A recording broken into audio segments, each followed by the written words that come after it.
Ya,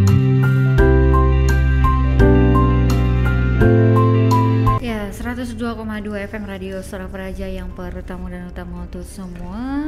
Iya, saat ini bersama dengan Pak Fitro Rozi. Selamat siang, Pak. Siang. Iya. Ini kelakar-kelakar kita di siang hari ini. Di siang hari. Sudah di siang hari, Pak ya? Sudah siang hari. Langsung dari pagi cepat benar siang. Ada ungkapan orang Belitung, ini saatnya kita ngudai tengari. Nah, artinya ini kita berbicara tentang kelakar makan. Nah, memang makan siang itu pikiran kita, penglihatan kita itu kadang-kadang terjebak dengan aroma. Jadi sensitif, udah boleh orang mendengar orang ngguring. Berserai-serai ngguring itu membuat kita lapar perut, jadi bergoyang. Apalagi aroma ini kan. Nah, tidak sama-sama lah, Pak Pik. Iya. Ngebau ikan nasi.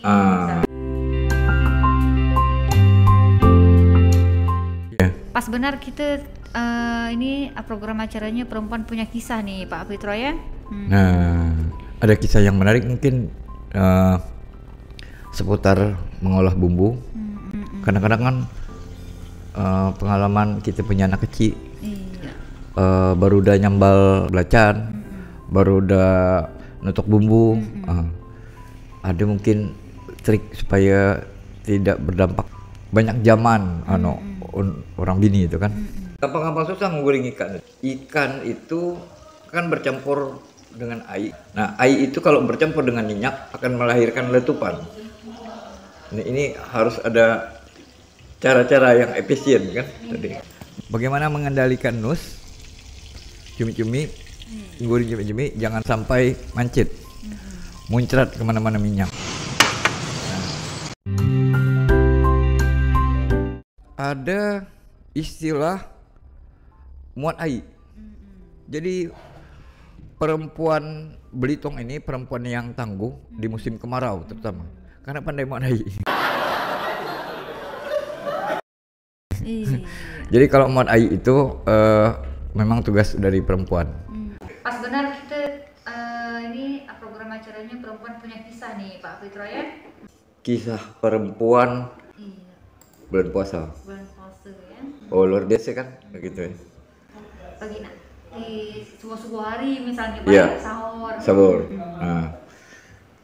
Perempuan ya, mak-mak di rumah ini memang banyak sekali ya jasa-jasa yang dilakukan dalam memasak nih, Pak Fitro. Kisah perempuan ini ada satu bahasa yang termasuk yang penting bagi perkembangan masyarakat bangsa ketika dia menggunakan bahasa kalbu. Selama 9 bulan perempuan itu akan menggunakan komunikasinya dengan anak, dan anak ini akan besar sangat tergantung dengan apa yang bagaimana dia berkomunikasi dengan ibunya. Dia tidak akan bisa dengan bahasa dengan menggunakan suara kan. Betul. Tapi dengan sentuhan. Jadi mungkin makanan-makanan pun kadang-kadang sering diidentikan dengan wajah anak setelah melahirkan. Orang nuju bulan. Ngidam. Ngidam kalau tidak dipenuhi akan menetes air liur ya. Katanya gitu, Pak ya. Ada lagi orang yang melihat bahwa makanan 7 bulan itu pakai rujak. Nah, rujak ini menggambarkan gimana keadaan anak nantinya gitu. Ini rujaknya pedas. Oh, ada rujaknya manis gitu kan. Nah, sampai sejauh itu makanan bisa menjadi simbol dari sebuah hal yang sebenarnya belum terjadi gitu kan. Belum lahir itu anak gitu kan. Tapi itu bukan dapat dikatakan mitos, Pak ya. Mitos itu kan kadang-kadang sesuatu yang tiba-tiba terjadi dan ada hubungannya. Tapi kadang-kadang orang juga memunculkan mitos ini pasti ada latar belakangnya. Betul. Salah satunya adalah fenomena. Nah, kalau kejadian yang berulang-ulang, fenomenanya sering terjadi. Jadi masyarakat ini juga punya kemampuan statistik kan. Jadi kalau trennya data menunjukkan ke arah pedas itu adalah menunjukkan simbol laki-laki dan manis itu menunjukkan simbol perempuan. Betul. Oh, fenomenanya pasti seperti itu. Kalaupun ada yang menyimpang, namanya juga probabilitas sama juga dugaan, itu selalu ada penyimpangan gitu kan. Nah, Dan tentunya banyak sekali makna-makna juga pada saat ibu hamil, Pak Fitro ya. ya, Ibu melahirkan, gitu kan. Memang tidak jauh-jauh tadi dari rempah-rempah juga nih Pak Fit macam. ya, Dari ibu melahirkan juga ada kaitannya dengan rempah Pak Fit ya. ya. Untuk dijamu kan, untuk dijamu. mengencangkan urat-urat saraf-saraf yang mungkin putus gitu ya. Ada nama bedak dingin lah. Ada bedak katanya. dingin. Kemudian juga ada disebut param. Ada param. Iya. Jadi banyak macam Pak Fit ya. Ya. Nah, tadi ya itu tadi mungkin kalau kita request lagu, nah ada lagu ya itu yang lagu apa namanya? Bahasa kalbu. Menarik untuk kita ulas adalah cara dia mengasuh manusia yang lahir di dunia ini sebenarnya putih gitu kan. Tergantung bagaimana seorang ibu mengasuh mungkin ya. Kalau kita ngelihat fenomena makan bedulang, yang mengasuh anak-anak ketika makan bersama dengan orang-orang lemai adalah perempuan. Jadi tidak hanya milik dari perempuan, tapi juga berimbas pada seluruh kehidupan masyarakat, kehidupan berbangsa malah. Perempuan itu memberikan sajian yang makanan yang segar. Sementara dia dituntut untuk berhemat. Betul. Nah, harus dapat mengatur atau mengelola keuangan juga ya, itu Pak Fit ya. Keuangan. Perempuan itu tahu mana yang barang komplementer, barang hanya sebagai pelengkap, atau topping hanya ditaburkan. Jadi kalau daun sop mahal, tidak ada masalah lah, karena itu hanya komplement. Paling aroma dari penganan talam aja, penganan talam udang yang kurang ini tegas aromanya. Tapi untuk barang-barang yang substitusi yang harus diganti, perempuan punya cara. Mungkin misalnya pada saat harga ikan naik, apa yang dilakukan? Mungkin cari menu yang lain begitu ya, Pak cari ya? menu yang lain. Nah, fenomena di pasar biasanya harga ikan naik, harga sayur turun. Atau sebaliknya, harga sayur tinggi, harga ikan rendah. Fenomena yang ada di pasar ini sebenarnya tidak banyak orang tahu. Betul. Kecuali perempuan yang ada di dapur. Peran perempuan itu semakin tegas, semakin nyata, bahwa ini berhubungan dengan pola asuh, pertumbuhan tubuh anak itu sangat ditentukan dengan perempuan di dapur rumah. Jadi tadi kita bahwa perempuan ini punya profesi sebagai perias, mainang gitu disebut. Dia punya kekuasaan untuk mengendalikan sajian makanan, disebut mak panggong. Dan profesi-profesi lain yang punya banyak kisah.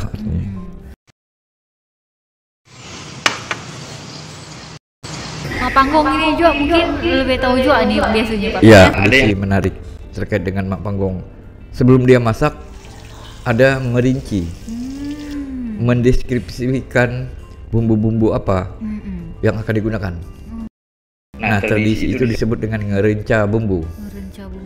Nah, ngerenca bumbu ini biasanya yang diajak itu adalah tetangga kiri kanan, perempuan-perempuan, masing-masing datang dengan membawa alat sendiri, bawa pisau. Kisah-kisah mak panggong dalam mengelola ini juga menjadi penting, dan dia bermitra dengan tukang tanah. Jadi tukang tanah ini juga kadang-kadang menunggu mak panggong. Betul. Kapan harusnya nasi ini harus masak? Nunggu instruksi jadi Pak. Nunggu Bid, ya? instruksi. Nah ini, jalan. Sebelum dia masak, merinci bumbu-bumbu apa yang akan digunakan. Sebegitu pentingnya kedudukan perempuan di dalam dapur dengan kelompok keluarga yang kecil dan di tengah masyarakat kesanakan hajatan atau gawai gede. Iya, jadi memang untuk profesi mak panggong ini mungkin untuk zaman sekarang ini jangan sampai ditinggalkan lah kalau Pak Pit ya. Ya. Mudah-mudahan ada generasi penerus lah ke depannya, walaupun sekarang banyak yang ngambil simple nih Pak Pit. Kadang ada yang langsung catering, langsung jadi gitu, karena tanpa perlu harus repot-repot di dapur gitu, ngumpul untuk bumbu misalnya.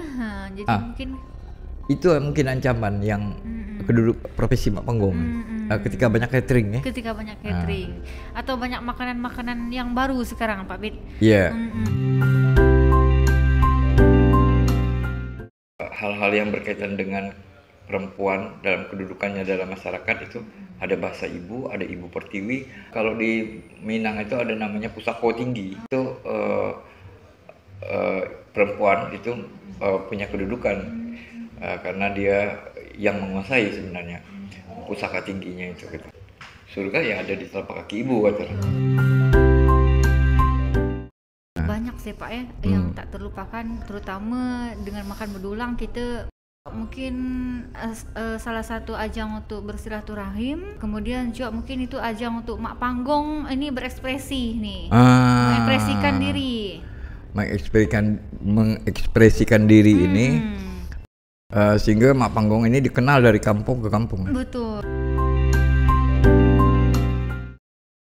Bagaimana hidup yang beradab ya, tentunya dengan kesopanan ya. Yang tadi disampaikan oleh Pak Pitro bahwa kita menjaga ibaratnya bahasa Melayunya, bahasa gitu di Belitung, menjaga pinggul tadi jangan meliuk-liuk. Memang kita harus tetap menjaga kesopanan, apalagi dalam tradisi makan bedulang ini kebanyakan kita juga menyajikan atau menjamu para tamu undangan, biasanya wisatawan yang hadir ke daerah Belitung. Oleh karena itu juga di sini kita harus tetap menjaga kesopanan, begitu. Bagaimana juga kita memberikan pelayanan yang baik, begitu. Dengan makan bedulang ini kita juga dapat memberikan citra positif atau citra yang baik tentang Belitung nih, Pak Pitro ya. Ada lagu yang menjelaskan bagaimana suasana ekspresi orang-orang beragi. Ekspresi orang beragi. Jadi di situ banyak tersedia makanan dan tata cara makanan. Nah, salah satunya adalah makanan bedulang ini identik dengan gelar tikar atau ampar tikar dan duduk bersila. Nah, duduk bersila ini kan bertemu ketong lutut ya.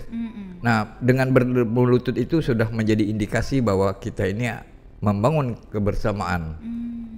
Nah, kira-kira seperti itu. Saat lagi kita putar lagu Berage dulu. Berage. Ya? Tetaplah dengan Sapa Praja bersama kami di 102,2 FM. Perenggu, jangan lupa subscribe, jangan hanya krip-krip. Kita ngelihat bagaimana peran perempuan itu berkomunikasi dalam makanan bedulang misalnya. Betul. Jadi kita kemarin ada tudung saji, tapi tudung saji ini bisa disajikan setelah ada tudung lamba. Nah, tudung lamba ini sebenarnya bentuk komunikasi perempuan terhadap orang yang ada di depan makanan. Itu simbolik gitu kan? Simbol-simbol. Nah, tradisi masak-memasak ini diturunkan oleh orang tua dengan tradisi lisan, sehingga resep-resep tidak tertulis.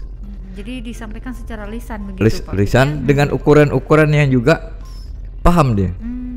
Kalau misalnya dia mengajarkan untuk makmuk, makmuk ini identik badan tubuh besar gitu. Iya. Nah, bagaimana dia mengajarkan untuk memberikan ukuran jumlah takaran. Nah, karena genggamannya akan berbeda dengan yang tubuhnya lebih langsing gitu. Iya, betul.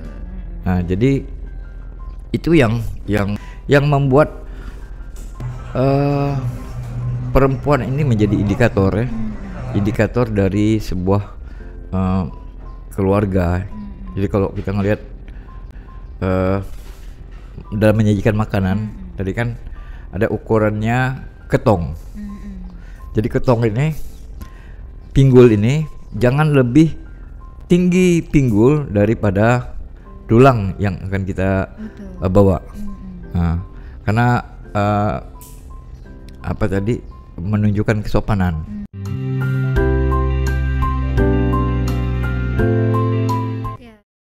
Yang tidak kalah menarik, perempuan ini mengolah rempah bukan untuk sajian makanan berdulang juga, tetapi untuk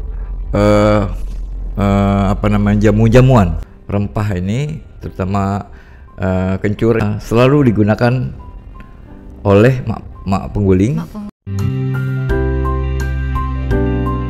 Enggak hanya kencur, mungkin barangkali Pak Firdian, kalau untuk merawat bayi ini biasanya juga bawang merah, kemudian ada juga pakai kunyit biasanya. Ya. Dan semua alat-alat itu, penangkal itu dimasukkan dalam satu wadah, namanya karung campang. Karung campang. Ya. Di situ ada bawang ya, ada macam-macam lah, membuat peran perempuan itu semakin tegas, semakin nyata, bahwa ini berhubungan dengan pola asuh, bahwa ini berhubungan dengan perkembangan tubuh. Perenggu jangan lupa subscribe, jangan hanya krip. Perempuan ini punya banyak kisah. Nah, kita melihat misalnya perempuan yang berkumpul itu biasanya orang identik dengan gosip ya. Tetapi untuk hal-hal profesi perempuan di desa, itu bisa saling bertukar pengetahuan, transfer ilmu pengetahuan. Misalnya rempah ini, yang mengolah rempah ini, kira-kira kalau didengar dari mak pengguling, ini mungkin ada hal bahan bumbu masakan tertentu digunakan untuk merawat bayi. Lalu setelah bayi dirawat dengan kencur, dilumuri tubuh dengan kencur, bau kencur ini identik dengan baunya bayi. Jadi kalau orang kira-kira ini udah lama kerja di sini, itu kan anak baru kencur, artinya dia baru lahir gitu. Nah, semacam itu ungkapan yang terkait dengan bumbu. Jadi rempah ini, terutama kencur ini, selalu digunakan oleh mak pengguling. Dari berdialog gitu kan, dialog dalam rempah gitu, bahwa perempuan ini sebenarnya memiliki kisah-kisah yang sangat erat dengan jalur rempah secara umum. Kita berpikir mungkin perempuan ini mengolah rempah dari dapur dan paling tinggi ada di beranda depan, dibawa di depan. Tapi kita pernah punya beranda Nusantara, itu punya beranda pasar rempah di Malaka. Peperangan antara Portugis dengan bangsa-bangsa Melayu, bangsa-bangsa di Nusantara itu ada peran perempuan di dalamnya. Yang berperan itu adalah Ratu Kalinyamat. Jauh sebelum Kartini, Ratu Kalinyamat ini sudah berjuang tangguh di medan perang. Justru juga karena rempah gitu. Karena rempah juga. Jadi kisah-kisah perempuan terkait dengan rempah ini sudah teruji dan tercatat dalam sejarah. Nah, persoalannya kadang-kadang kisah perempuan ini kabur karena mungkin hegemoni kekuasaan itu selalu identik dengan laki-laki. Tapi kan sekarang kan seimbang ya, kalau kita demokrasi ini harus 30%-nya syaratnya harus ada perempuan. Iya. Tapi kalau untuk zaman saat ini sudah adanya emansipasi wanita ya, Pak Iya. Fitro. Iya. Jadi maksudnya untuk laki-laki dan perempuan itu tidak dibedakan begitu. Ya. Luar biasa ya. Ini perempuan-perempuan punya kisah lah pokok Papit ya perbincangan kita hari ini.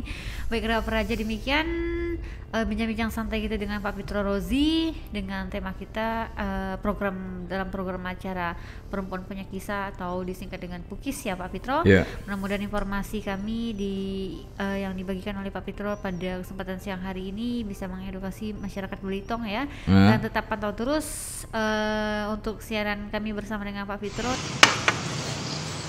Perenggu jangan lupa subscribe, jangan hanya klik-klik.